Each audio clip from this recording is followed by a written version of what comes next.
আচ্ছা, news feed scroll করলেই বন্যা আর গ্লেজিয়ার গলে যাওয়ার খবর। মাঝে মাঝে মনে হয় না পৃথিবীর ভবিষ্যৎ কি আসলেই অন্ধকারে? এই যে জলবায়ুর পরিবর্তন নিয়ে আমাদের মনের ভেতর একটা ধ্রুব ভয় বা আতঙ্ক কাজ করে, সাইকোলজির ভাষায় একে বলে ইকো অ্যাংজাইটি। কিন্তু প্রশ্ন হলো, আমরা যে এত মডার্ন টেক ব্যবহার করছি, এগুলো কি আমাদের অ্যাংজাইটি কমাচ্ছে নাকি আরো বাড়িয়ে দিচ্ছে? একদিক দিয়ে দেখলে টেকনোলজি ইজ এ সেভিয়ার।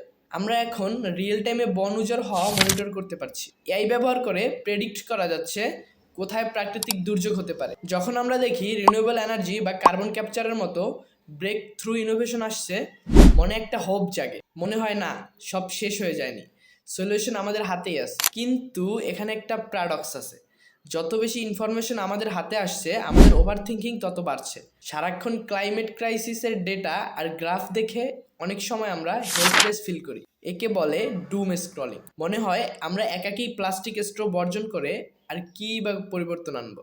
আসলে টেকনোলজি নিজ থেকে আমাদের ভয় কমাতে পারবে না, যদি না আমরা সেটাকে অ্যাকশনে রূপান্তর করি।